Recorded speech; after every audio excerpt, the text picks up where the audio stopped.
কিছু খেতে ইচ্ছা করলে কাউকে আবদার করব, সব কিছু রান্না করে এনে মুখের সামনে ধরবে, সেই সৌভাগ্যটা আমার নেই। তারপর পছন্দের খাবার রান্না করতে যেয়ে যদি মাঝে মাঝে এরকম হয়ে যায় তখন কেমনটা লাগে বলেন তো। বেশ কয়েকদিন যাবতীয় ইচ্ছে হচ্ছিল একটু ভুনা খিচুড়ি খাবো গরুর মাংস দিয়ে। তো যেরকমটা ভাবা ওরকমটাই কাজ, যার জন্য রান্নাবান্নার আয়োজন শুরু করে দিলাম। প্রথমেই যেটা করব সেটা হচ্ছে মাংসটা রান্না করে নেব। আর আমি মাংসটা রান্না করি প্রথমে বেরেস্তা করে, কিছুটা বেরেস্তা তুলে রাখি রান্নার একদম লাস্টের দিকে ব্যবহার করার জন্য। তাহলে বেরেস্তার যে ফ্লেভারটা এটা অনেক বেশি স্ট্রংলি পাওয়া যায়, যেটা আমার কাছে অনেক বেশি ভালো লাগে।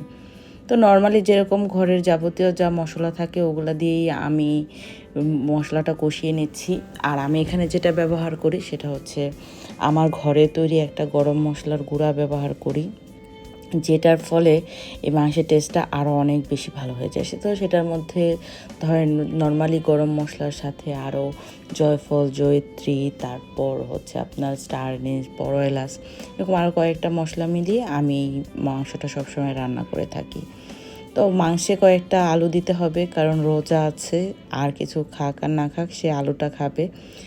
আর আজকে আমি ভুনা খিচুড়ি রান্না করব গরুর মাংস আর যে চালটা আছে একসাথে মাখিয়ে ভাজা ভাজা করে।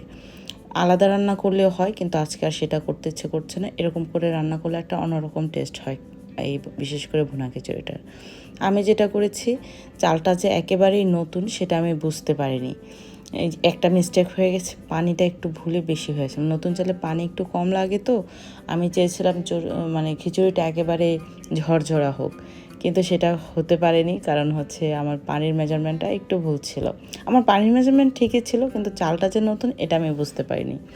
তো রোজার পাপা তো আমাকে বলছিল যে এতদিন হয়েছে রান্না করো, তারপরে তুমি এখন পর্যন্ত চাল দেখলে বুঝতেই পারো না যে কোনটা নতুন চাল আর কোনটা পুরান চাল।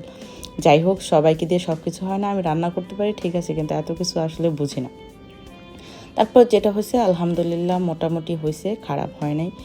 তো অবশেষে আমার সেই কাঙ্ক্ষিত খাবার রেডি। তো দেখতেই পাচ্ছেন খিচুড়িটার অবস্থা কি হয়েছে। খিচুড়িটা আসলে খিচুড়ির মতোই হয়েছে। যাই হোক, কিছু সালাদ কেটে নিয়ে এখন খাবার দাবারের পালা। আপনারা বাসায় কে কে আমার মতো এরকম ইচ্ছা করলে নিজের রান্না নিজেই করে খেতে হয়, অবশ্যই কিন্তু কমেন্ট করে জানাবেন।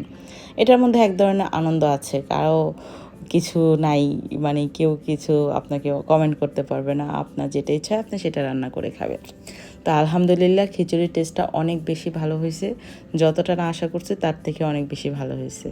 তো আজকের ভিডিওটা এই পর্যন্তই। ভালো লাগলে কিন্তু অবশ্যই একটা লাইক, কমেন্ট, শেয়ার দিয়ে দিবেন। আর ভালো থাকেন সবাই। আল্লাহ হাফিজ।